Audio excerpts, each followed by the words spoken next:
నిన్న జగిత్యాల పోయినాం, ఇవాళ నాగార్జున సాగర్కి వచ్చినాం. ఎక్కడ పోయినా ఎవరిని కదిలించినా ఒకటే మాట, రేవంత్ రెడ్డి పోవాలి, కేసీఆర్ రావాలి. 4 కోట్ల తెలంగాణ ప్రజల నోట వస్తున్నది ఒకటే మాట, రేవంత్ పోవాలి, కేసీఆర్ రావాలి. ఎందుకంటే ఒకటి అర్థమైపోయింది ప్రజలకు, ఎన్నికల ముందు రేవంత్ రెడ్డి ఏదో పెద్ద మొనగాడు అనుకున్నారు. ఆయన మాటలు నమ్మి మొనగాడు అనుకున్నాడు. కానీ 2.5 ఏళ్లలో రాష్ట్ర ప్రజలకు అర్థమైంది, వీడు మొనగాడు కాదు, పెద్ద మోసగాడు అని. వీడు పెద్ద మోసగాడు అనే ప్రజలు స్పష్టంగా అర్థమైపోయింది. రాంగ ఇప్పుడు తానదేవరపల్లి కాడ చెయ్యడ్డం పెడితే వడ్ల బీటికి పోయినా. వడ్ల బీటికి పోతే ఒక పెద్ద మనిషి, ఏం పేరు ఉండనే, దశరథ్ రెడ్డి లోపల పోయి, దశరథ్ రెడ్డి చేయడం పెడితే లోపల పోయింది. ఏం సంగతి పటేలా, ఏం పేరు అంటే దశరథ్ రెడ్డి అన్నాడు. ఏం సంగతి దశరథ్ రెడ్డి అంటే, అంత ఆగమైపోయింది సార్, కేసీఆర్ మంచిగుండే అంటుడు.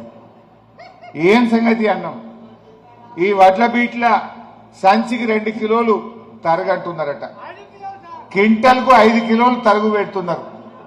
అంటే బీట్ల 5 కిలోలు తరుగు, రైస్ మిల్ కాడికి పోతే మళ్ళా 2 కిలోలు తరుగు.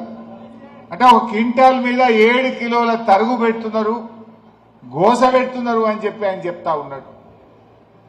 వారం రోజులైంది వడ్లు కొనే దిక్కు లేదు అంటున్నాడు. వడ్లు కొట్టలేరు, కొనుమంటే 5 కిలోలు తరుగు అంటున్నారు. ఈ రేవంత్ రెడ్డి ఏమో ఎక్కే విమానం దిగే విమానం, ఢిల్లీకి పోవుడు, కుర్చీ కాపాడుకోండు.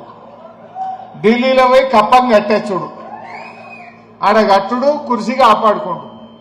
గాలి మోటార్లకే పరిమితమైంది, భూమి మీద లేరు. మొన్న ఎస్ఎల్బీసీ టనల్ కూలిపోతే కూడా అదేదో టూరిస్ట్ ప్లేస్ పోయినట్టు, పొద్దుగాల్లో మంత్రి, సాయంత్రం మంత్రి, గాలి మోటార్ల దిగుడు, గాలిలో పోవుడు. శవాలైతే ఇప్పటికీ బయటకు రాలే, వచ్చినాయా? ఇప్పటికీ శవాలు బయటకు రాలే. ఒక ఆయన నీళ్లు వాటర్ కలిపి అంటాడు, ఒక ఆయన చేపలు కావాలి మంచిగుంటాయి పట్టుకరా అంటాడు. అంతే తప్ప ఆ టనల్లో ఇప్పటికీ కనీసం 100 మీటర్లు కూడా చేయలే, 100 మీటర్లు కూడా పూర్తి కాలే. మాటలకు ఎక్కువ, చేతలకు తక్కువ. ఆనాడు బీఆర్ఎస్ ప్రభుత్వం 11.5 కిలోమీటర్లు ఎస్ఎల్బీసీ టనల్ను పూర్తి చేసి మేము దగ్గరికి తెస్తే, మీరు రాగానే ఆగమాగం చేసి మీ కమిషన్లకు టనల్ కుప్ప కూలిపోయింది, 8 ప్రాణాలు బలి పెట్టుకున్నారు. శవాలు కూడా బయటకు తీయడం చేతకాని దద్దమ్మ ప్రభుత్వం ఈ రేవంత్ రెడ్డి ప్రభుత్వం. ఏం చేసింది ఇలా? పాపం మా రైతులు చెప్తున్నారు, అలా పోతే ఏదన్నా ఒక్కటన్నా రైతులకు ఇచ్చిన ఒక్క మాట నిలబెట్టుకున్నారా రేవంత్ రెడ్డి ప్రభుత్వం? వరంగల్లో రైతు డిక్లరేషన్ అని రాహుల్ గాంధీని పట్టుకొచ్చి చెప్పిండ్రు. మేము రాగానే ఎకరానికి 15,000 రైతు బంధు ఇస్తామన్నారు, పంటల బీమా ఇస్తామన్నారు, అన్ని పంటలకు బోనస్ అన్నారు. ఒక్కటన్నా అయినాదే? రైతు డిక్లరేషన్ కాటగలిపిండ్రు. ఆ రాహుల్ గాంధీ ఇటాంకలు రాడు, మరి నేను కదా రైతు డిక్లరేషన్ చేసిన, నా ఇజ్జత్ పోతుంది. మరి ఏమయ్యా రేవంత్ రెడ్డి, చేస్తావా చెయ్యవా? నువ్వు మొట్టికాయ వేయాలన్నా వద్దా రాహుల్ గాంధీ? ఈయన ఇచ్చే సంచులకో మూటలకో ఆయన పెదవులు మూసిండు రాహుల్ గాంధీ. ఆయన బంద్ చేసిండు, అడుగులు లేదు. ఇవాళ రైతు డిక్లరేషన్ కాటగలిసింది. గవర్నమెంట్ వచ్చింది, రాగానే రుణమాఫీ చేస్తాము అన్నారు. మొదటి సంతకమే రుణమాఫీ అన్నారు. రేవంత్ రెడ్డి ఇట్లా మట్టిగా ఏ ఊరికి పోతే ఆ గుడి మీద ఒట్టు పెట్టిండు. యాదాద్రి లక్ష్మీనరసింహస్వామి మీద పెట్టిండు, భద్రాద్రి రాముల వారి మీద పెట్టిండు, మెదక్ చర్చి మీద పెట్టిండు. ఈడేం గుడి పెట్టిండు ఈ జిల్లాలో? యాడికి పోతాడా? యాదగిరి గుట్ట లక్ష్మీనరసింహస్వామి మీద పెట్టిండు. ఏ ఊరికి పోతే ఆ ఊర్లో దేవుడు కనబట్టి ఇక పాపం ఓటు పెట్టుడే. ఇక ఏం చెప్పిండు పార్లమెంట్ ఎన్నికల్లో? 15 ఆగస్టు కల్లా రుణమాఫీ పూర్తి చేస్తా అని 101 దేవుళ్ల మీద ఒట్టు పెట్టిండు. అయిందా రుణమాఫీ? ఇప్పుడు ఆ రైతు చెప్పిండు మాకు, ఇప్పుడు సార్ నాకు రుణమాఫీ కాలేదు అని చెప్పిండు. ఇవాళ దేవుళ్ల మీద ఒట్టు పెట్టి రుణమాఫీ కాలే. ఈడ కూడా కెనరా బ్యాంక్ అనుకుంటా. చాలా మంది కెనరా బ్యాంకు నుంచి నేషనల్ బ్యాంకులు విలీనమైతే అకౌంట్లు విలీనం కాక నల్గొండ జిల్లాలో కూడా చాలా మంది రైతులకు 2 లక్షల లోపు కూడా రుణమాఫీ కాలేదు. ఇక 2 లక్షల మీదున్నోళ్లకు మీరు పైసలు కట్టుండ్రి, నేను 2 లక్షలు చేస్తా అన్నాడా? ఆయన మాట నమ్మి కట్టిన పాపానికి ఎవ్వలకు కూడా రుణమాఫీ కాలేదు. ఇవాళ ఈ రాష్ట్రంలో 40% రుణమాఫీ అయింది, 60% ఎగబెట్టిండు రేవంత్ రెడ్డి. మొన్న అసెంబ్లీలో అడిగినాం, ఏమైందా రుణమాఫీ, ఇంకెప్పుడు చేస్తామంటే అయిపోయింది రామ్ రామ్ అంటుండు. బిడ్డ నువ్వైతే ఎప్పుడన్నా ఓట్లకు రా, నీ సంగతి చెప్తారు మా రైతులు ఊర్లో పోన్నా అని చెప్పిన. అంటే రుణమాఫీని ఆగం చేసిండు. రైతు భరోసా 15,000 అన్నారు. బట్టి విక్రమార్క అసెంబ్లీలో లేచి ఎకరానికి 15,000 ఇస్తానగానే ఇక కాంగ్రెస్ వాళ్ళు బల్లలు కొట్టుడు కాదు. మీ నాగార్జున సాగర్ ఎమ్మెల్యే అయితే ఎగురుడు పడ్డాయి. ఆ 15,000 దాన్ని 12,000 చేసిండ్రు. పోనీ ఆ 12,000 పడ్డాయా? రేవంత్ రెడ్డి వచ్చినాక 4 రైతు బంధులు వచ్చినాయి. ఒక్క రైతు బంధు బరాబర్ వేసిండ్రు, అది 5,000కు మన పైసలే వేసిండ్రు. 24, 25 వానకాలం రైతు బంధు మొత్తానికే ఎగ్గొట్టిండ్రు 9,000 కోట్లు. 24, 25 యాసంగి 3 ఎకరాల దాకా 4,000 కోట్లు వేసిండ్రు, 5,000 కోట్లు ఎగబెట్టిండ్రు. అంటే ఎన్నాయి? 9, 5 14,000 కోట్లు. మొన్న యాసంగిలో ఒక ఎకరానికే పడ్డదా? ఒకటే ఎకరం 3,000 కోట్లు వేసిండ్రు, ఇంకా 6,000 కోట్లు ఇయ్యలే. అంటే 14.5 ఎంత? 20,000 కోట్లు. రేవంత్ రెడ్డి వచ్చిన తర్వాత రైతులకు ఎగ్గొట్టిన డబ్బులు, రైతు బంధు డబ్బులు ఎన్ని అంటే 20,000 కోట్లు. 20,000 కోట్లు రైతు బంధు ఎగ్గొట్టిండు. ఈ 20,000 కోట్లకి రుణమాఫీ చేసిన డబ్బులు రాలే చూపుతుండు. అంటే ఇచ్చిందేం లేదు, గుండు సున్నా. అంతేనా? ఒక రైతు బంధు మొత్తానికి ఎగ్గొట్టిండు 9,000. ఒక రైతు బంధు 3 ఎకరాలకు వేసి మీద ఎగ్గొట్టిండు 5,000 కోట్లు. ఈ రైతు బంధు ఎకరానికి వేసిండు 6,000 కొట్టిండు. మొత్తం కలిపి 20,000 కోట్లు. 20,000 కోట్లు రైతు బంధు ఎగ్గొట్టిండు.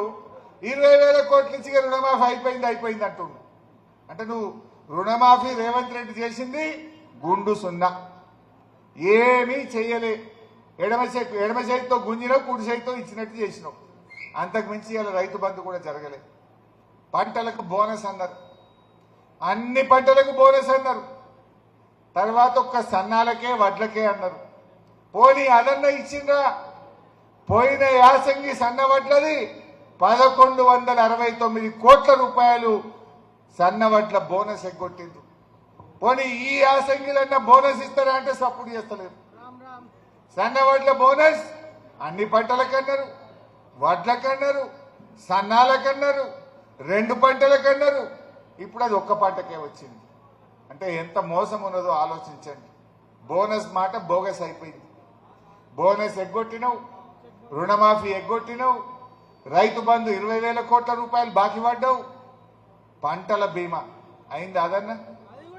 మొదలేమన్నారు? ప్రైమ్ మినిస్టర్ ఫసల్ బీమా చేస్తామన్నారు. రెండవ బడ్జెట్కి వస్తే పటిష్టమైన పంటల బీమా అన్నారు.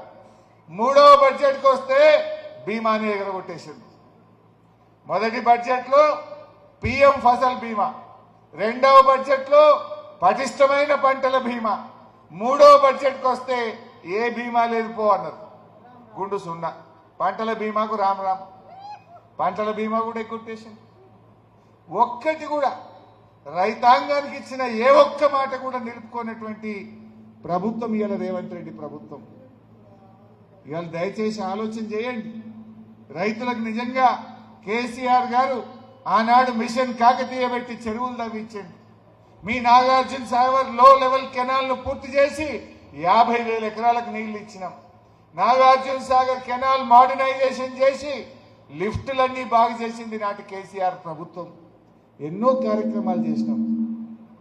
కానీ వీళ్ళు ఏడ కమిషన్లు వస్తాయని చూసుడే, అంతే తప్ప రైతులు పట్టే పరిస్థితి లేదు. ముఖ్యంగా నేను కార్యకర్తలకు, బీఆర్ఎస్ కార్యకర్తలకు నేను చెప్పేది ఒకటే, ఏమనంటే 4 కేసులు పెట్టరేమో, పెట్టుకొని ఏమవుతుంది? వాళ్ళకి వడ్డీతో సహా ఎట్లా చెల్లించాలో చెల్లిద్దాం, బరాబర్ ఎవరిని విడిచిపెట్టేది లేదు. ధైర్యంగా ఉండండి.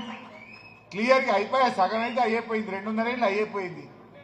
లాస్ట్ ఏడాది అయితే ఎలక్షన్ అయినా, ఇక నడిమిట్లున్నది ఒక ఏడాది అర్థం. గాయం తొక్కలేదు, ఇక కొద్దిగా ఓకే పట్టుంది. ఇది జగిత్యాల అయినా, నాగార్జున సాగర్ అయినా, కరీంనగర్ అయినా, ఖమ్మం అయినా అందరు చెప్తున్నది ఒక్కటే, మళ్ళొచ్చేది కేసీఆర్, మళ్ళొచ్చేది బీఆర్ఎస్. అది మనకంటే ఎక్కువ కాంగ్రెస్ వాళ్ళకే మంచిగా అర్థమైంది. ఎందుకంటే వాళ్ళకి ఇక ఈ తిరుగుడు బంద్ చేసారు, సర్దుకుంటూ మొప్ప చేసారు. ఎవరికి ఎంత దొరికితే అంత ఒకటే కొట్టుడిగా, కమిషన్లు కొట్టుడు, సర్దుకుంటులో పడ్డారు కొడుకులు. మనకంటే ఎక్కువ వాళ్ళకి అర్థమైంది, ఇక మళ్ళీ వచ్చేటట్లు ఏం రాని.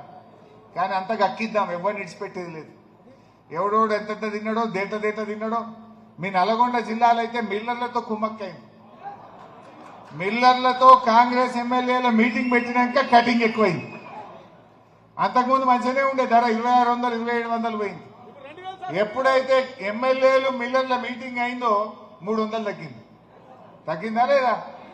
అరే మంత్రులు ఎమ్మెల్యేలు కలిస్తే రైతుకు రూపాయి పెరుగుతుందా తగ్గుతుందా? కానీ ఈ నల్గొండ జిల్లా స్పెషల్.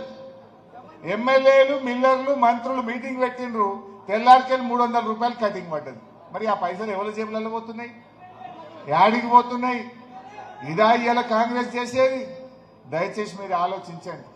మేము హెచ్చరిస్తా ఉన్నాం, ఇక్కడి నుంచి తక్షణమే వడ్ల కొనుగోలును ఎలాంటి తరుగు లేకుండా కొనుగోలు చేయండి. రైతులకు మద్దతు ధర వచ్చేటట్టు చేయండి. యాసంగికి బోనస్ చెల్లించండి. లేదంటే బీఆర్ఎస్ పార్టీ రైతుల పక్షాన పెద్ద ఎత్తున ఉద్యమం చేయాల్సి వస్తుందని కూడా ఈ సందర్భంగా హెచ్చరిస్తూ, ఈ 46 డిగ్రీల ఎండలో ఇంత పెద్ద ఎత్తున వచ్చి స్వాగతం చెప్పిన మీ అందరికీ పేరు పేరున కార్యకర్తలకు ధన్యవాదాలు.